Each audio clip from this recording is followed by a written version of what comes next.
یعنی مثلا سب سے پہلے کہا گیا ہے کہ استغفار کریں، 100 مرتبہ پڑھیں صبح، 100 مرتبہ شام۔ تو آپ اس استغفار کی حقیقت پہ غور کریں کہ قرآن کریم میں کتنی جگہ استغفار کرنے کا حکم دیا گیا ہے۔ تو یہ قرآن کے حکم کی تعمیل ہے، اللہ تعالیٰ کے حکم کی تعمیل ہے۔ اچھا، پھر اس کی برکتیں کتنی بیان کی گئی ہیں ان کو یاد کر لیں۔ قرآن کریم میں استغفار پر جو برکتوں کا وعدہ کیا گیا ہے،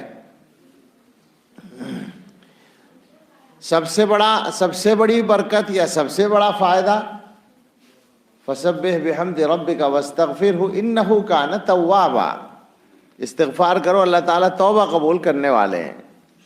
تو سب سے بڑا فائدہ ہے تو کہ توبہ قبول ہوتی ہے۔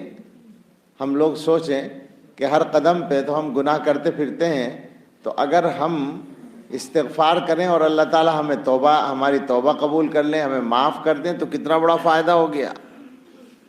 کثرت سے استغفار کرنے کی وجہ سے اللہ تعالیٰ کی طرف سے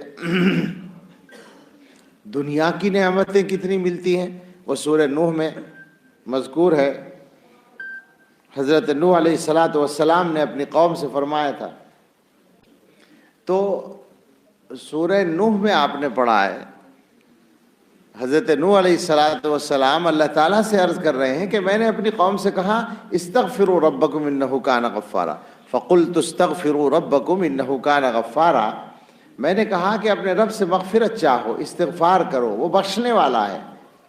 یرسل السماء علیکم مدرارا، وہ خوب موسلادھار بارش برسائے گا، سردیوں میں نہیں، جب ضرورت ہو۔ یہ میں نے اس لیے کہہ دیا کہ آج بارش ہو رہی تو کچھ لوگ سوچ رہے ہوں کہ بھئی آج تو بارش سے کوئی آرام کے بجائے ذرا کچھ معاملہ دوسرا ہو رہا ہے۔ یہ بھی رحمت ہے، اور کسانوں سے جا کے پوچھئے تو ضرورت بھی ہے، اسی کے مطابق ہو رہی ہے۔ لیکن بارش کا مقصد ہے پیداوار کی برکت اور کثرت، یعنی گویا قحط نہیں آئے گا، خشک سالی نہیں آئے گی۔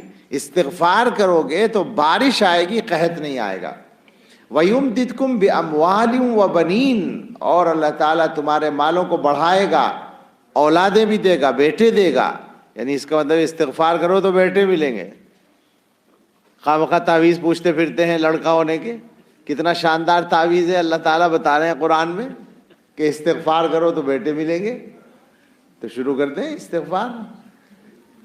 اور وَيَجْعَلْ لَكُمْ جَنَّاتٍ وَيَجْعَلْ لَكُمْ أَنْهَارًا، باغات اور نہریں ملیں گی، یعنی پیداوار میں جہاں کہیں کمی ہوگی وہ دور ہو جائے گی۔ تو برکت، رزق کی برکت، اولاد کی برکت، ساری چیزیں استغفار کے ساتھ جڑی ہوئی ہیں۔ یہ جو 200 مرتبہ استغفار کرنے کا حکم ہے بڑوں کی طرف سے، یہ تو ہماری کم ہمتی کے اعتبار سے ہے، اور واقعہ یہ ہے کہ کم سے کم 500 مرتبہ، علماء سے تو میں یہی کہوں گا کہ 500 مرتبہ ہی کوشش کریں، معمولات میں تو وہی ہے۔ اچھا، ضروری نہیں کہ لمبے صیغے استعمال کیے جائیں، اللہم اغفر لی، رب اغفر لی، یہ بھی کافی ہے۔ تو رب اغفر لی پڑھیے 200 مرتبہ، 400 مرتبہ، یا اللہم اغفر لی پڑھیے، یعنی اتنا ایسا ہو جائے جس کو کثرت کہا جا سکے، خوب زیادہ کہا جا سکے۔ یہ 100-200 تو گنا چنا ہوا نا، لیکن پابندی بہرحال اس کی بھی ہو جائے تو بہت بڑی چیز ہے۔ تو معمولات میں سے پہلی چیز جو استغفار ہے، اس کے کتنے فائدے ہیں آپ ذرا غور کریں۔ جو لوگ پابندی سے کرتے ہیں ان کو اس کے فوائد ملتے ہیں۔